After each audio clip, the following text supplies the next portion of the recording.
Hi all, I am Bishwit Sahu and here I am with a new video.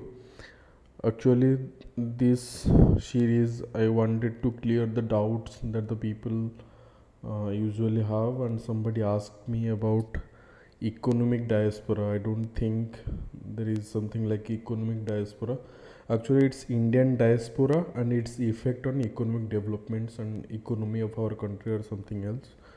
So the thing is, this is my note, and I'm gonna explain each and every aspect of Indian diaspora. Okay.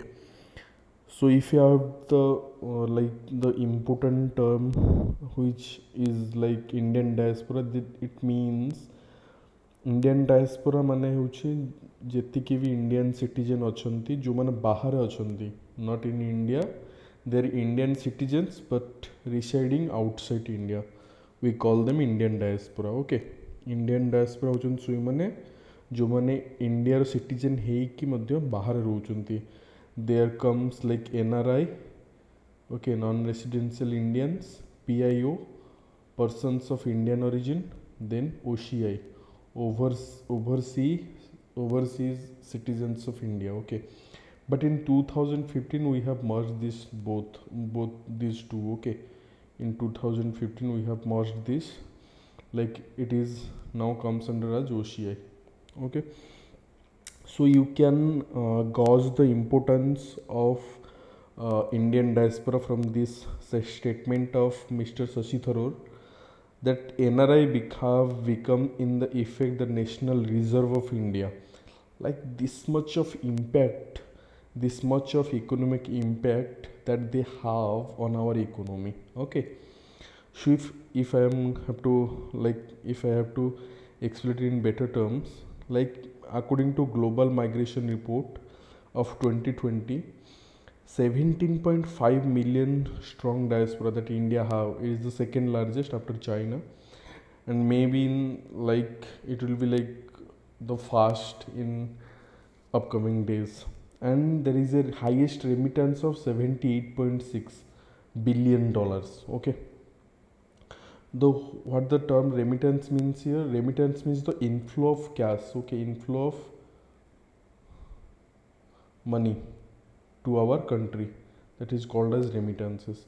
There are other forms of economic benefits that we get like FDI, okay, or FPI, both the things. Foreign direct investment is also there and foreign portfolio investment also there, which the residents of other country, even NRIs and others, are investing in our country. Okay, so many people from Indian origins. Yes, another thing is there. It's like the second point you can add, like the topmost companies, like topmost companies. Example, for example, Google. Okay, then Microsoft. They have their CEO. They're like executives. Top executives are from India. Okay, so they even they that even affects the economy of our country. Okay, so if you will say that it is a multidimensional thing and it affects like on economic front, then political front, then our foreign policy, then our international agreements, you can say our soft power or bilateral trading. Okay, and many other things. Okay, so if you will see, like we'll discuss in like in little bit, like in less, because time is limited. I don't want to make videos that is uh, larger than 10 minutes. Okay, if you people want me to take videos like full videos or the to explain the things in, I can do a separate video. Okay, सो आम जब देखा economic front रे कौन positive जिनस अच्छी, then economic front रे फास्ट जिनस remittances. Okay, then is it is the one of the richest minority outside India.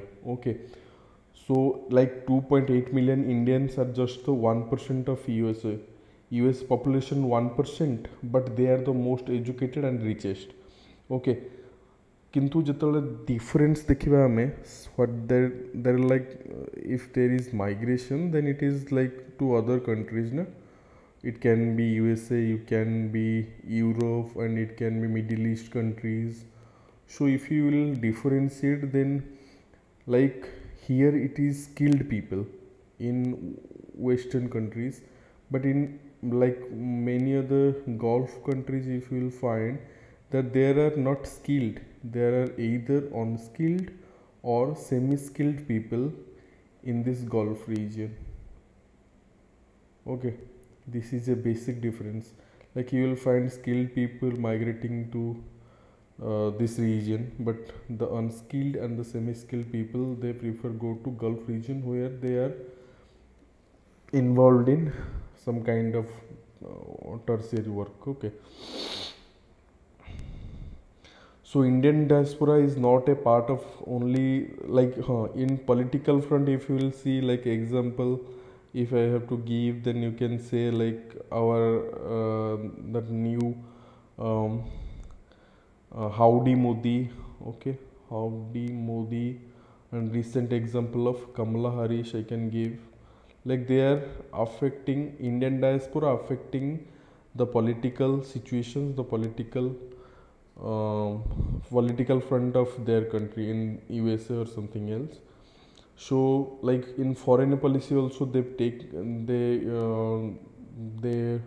affect our foreign policy. Like they are using India, they act as India's soft power. Okay, we call it also a diaspora diplomacy. This is the another thing you can use. It means or something, this term, it will fetch you good marks. Okay, then international agreements, if you will see, then we have that effect like social security agreements and human resource mobility partnership. If you will say like soft diplomacy, then you can give, it's like a classic example, Indo-USA civil nuclear deal. Okay, so now we will come to like what are the issues diaspora faces. Like most of the things is like the diaspora that we have is a diversity. Okay, that is very diverse in nature. And the issues and the challenges, if you will see, like heterogeneous diaspora is there, anti-globalization, then West Asian crisis, returning diaspora, regulatory cholesterol, the negative fallout. If you will see heterogeneous diaspora, I mean diaspora is heterogeneous in nature, like where somewhere it is skilled people and somewhere it is unskilled people.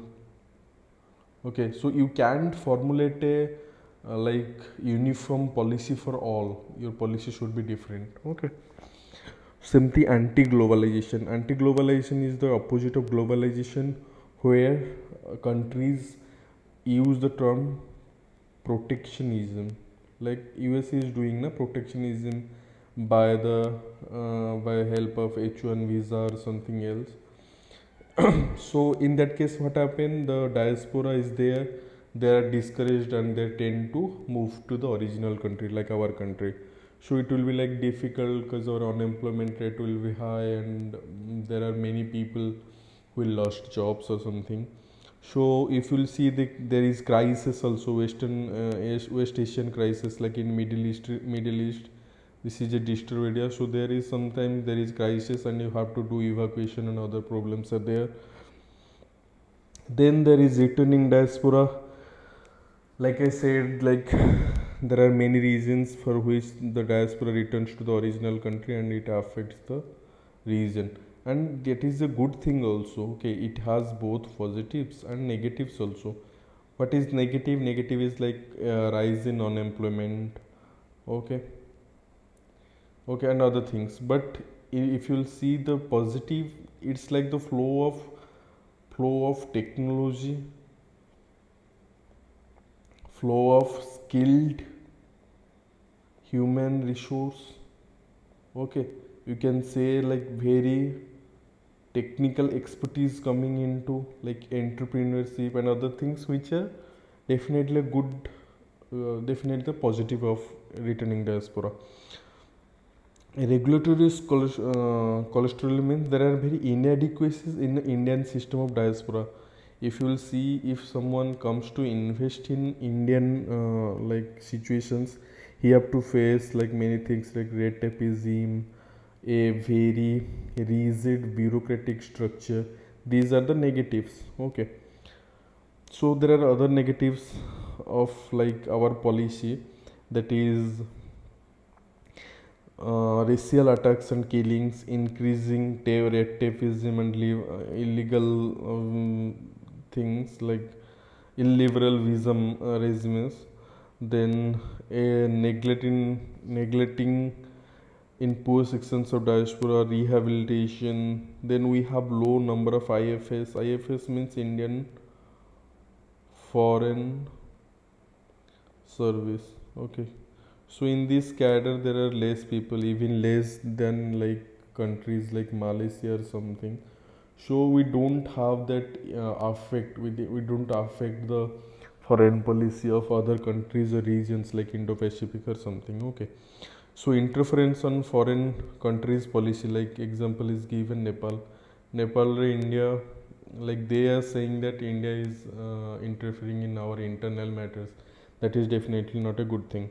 So impact of COVID, impact I mean, as you know आपण मैंने जानी थी कि COVID-19 पे किंतु fallout हैला और हमको operations राहत or something like we did operations to evacuate people from all around the world. It took actually a very, it's actually a very um, difficult process. So there is negative remarks, like negative remarks जो diaspora अच्छी बाहर है, they will definitely give remarks on the internal matters, on the matters of India, like Article 370 and Farmers Law. That is a difficult thing, that is the issue solved. Okay, so here you can see like uh, two things, two important schemes, like one is Basra, that is visiting advanced joint research faculty, and second is No India program, KIV. It's for youth people who are in between 18 to 30. They can visit India to gain some knowledge, to gain some experience. And in Basra we are like visiting faculty will be coming to India to share their like knowledge and something else, something like that. So No India program is there, scholarship program for diaspora children is there, study in India program, Swarna Pravas Yojana. These are the yojanas or the schemes you can see. Okay, so another thing is like Pravasi Bharatiya Divas that we are celebrating is due to the Indian diaspora on January 19th. Okay, on Jan 9. Why Jan 9?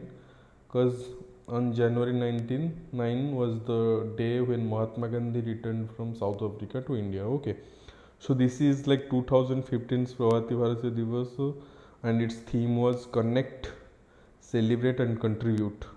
Sorry, it's not 2016, it's 16th. Like in 2021 Pravasi Bharat Divas scheme theme was contributing to Atmanirbhar Bharat. These things you can remember. Okay, here is the merger of OCI and PIO scheme. Okay, PIO and OCI को merge करा जाइतला 2015 रे. So why we need a proper migration policy? Because probably India is the only country where there are so many of migrations are there.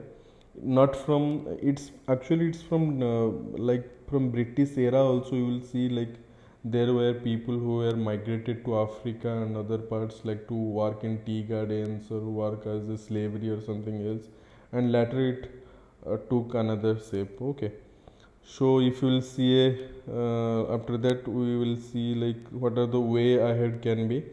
So as the Indian workers, yes, we can regulate the remittances, we can use that to in a positive way.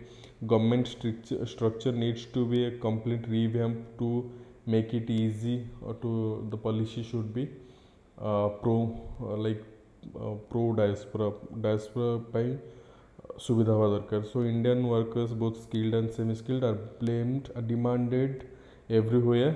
So we should facilitate. it. Like it should be a free flow of knowledge and manpower or labor.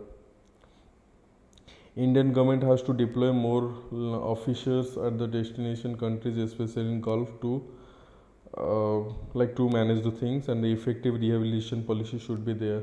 Effective rehabilitation policy, like whenever they will come back, they have to, we should have such policies to rehabilitate them or to use their efforts and their knowledge to build ourselves or to improve ourselves. So actually it was a video, like it's a rough idea. Someone asked me in the group and that's why I made this video. If people want me to make a detailed video about it, जदि आपण माने चाहूचंती या ऊपर गोटे detailed video बनैया पे Indian diaspora and its effect on Indian diplomacy और on India, I can make that. Okay, I will be more than happy to help you people. So okay, thank you. I am Bishwit Sahu.